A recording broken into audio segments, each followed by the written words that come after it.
If they are being promised that they will be given the deputy president, it must be announced publicly. Whatever they are being promised, there should be a public pronouncement.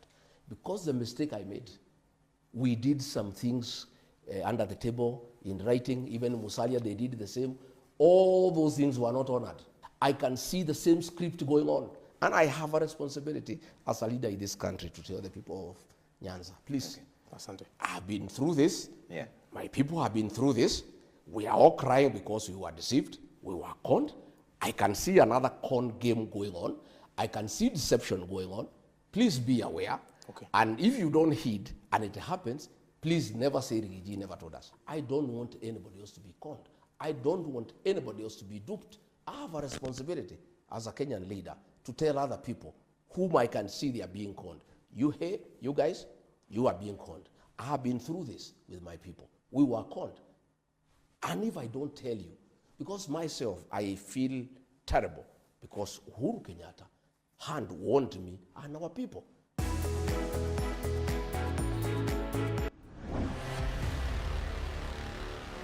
If they are being promised that they will be given the deputy president, it must be announced publicly.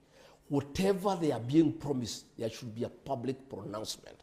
Because the mistake I made, we did some things under the table in writing. Even Musalia, they did the same. All those things were not honored by William Ruto. And I can tell the people of ODM, things they are agreeing with him, they will not be honored unless he makes a public pronouncement. And they should demand early enough so that they have time to look elsewhere in case they are not satisfied with what they are agreeing with him. Number 4, and the most important, to make sure that ODM stands. William Ruto had no footage in Nyanza. He had no footage in Coast. He had no footage in Northeastern. He had no footage in Western. If ODM enters in agreement with William Ruto, they must demand that those areas are zoned for ODM so that they have enough members of parliament to be able to go into government with. But if they open up their strongholds to William Ruto and UDA that has no presence in those areas, they will be swallowed. And that is what is happening. Once those things are done, then if they want to enter into a deal with him, they are safe. And I'm just sharing this because, in my community they say, if you are beaten by a black snake, when you see a rope, you run away. A rope that looks like a snake. And I'm just saying, because I can see what is happening, I can see the same deception. The time he is spending in Nyanza, every day he is there. He spent more time, he was 9 years in the mountain. Nowadays he doesn't come. The same script. He was coming to the mountain, promising us goodies, promising us heaven, promising us all manner of things until we elected him. I can see the same script going on. And I have a responsibility as a leader in this country to tell the people of Nyanza, please, Asante. I've been through this. Yeah. My people have been through this. We are all crying because we were deceived. We were conned. I can see another con game going on. I can see deception going on. Please be aware. Okay. And if you don't heed and it happens, please never say Rigiji never told us. William Ruto had been rejected by all other Kenyans except the mountain. He was desperate for the mountain vote. So we also asked him, we are the only people who are willing to back you. Coast rejected him. Northeastern rejected him. Nyanza rejected him. Western rejected him. Nairobi rejected him. Nobody else was willing to back him. The mountain was the only stupid region that could not see through him. We were conned, and we have accepted our mistake, and we are going to correct it. But since we are the only ones who are available to support him, we demanded as much as we could, because that's the nature of negotiations.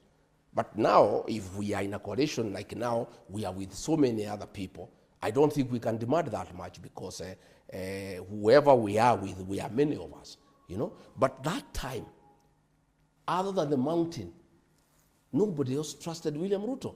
They knew him and they knew whom he is.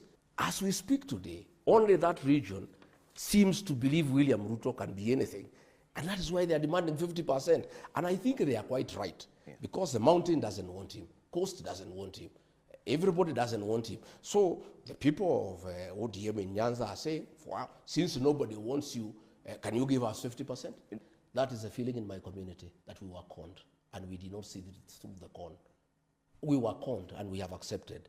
And that is a mess, is a language everywhere. We were duped into electing somebody who cannot lead, a businessman who has, reaped the country, who has taken over all the businesses in the country, who has ordered abductions and extrajudicial killings, who has a spoiled relationship with other countries.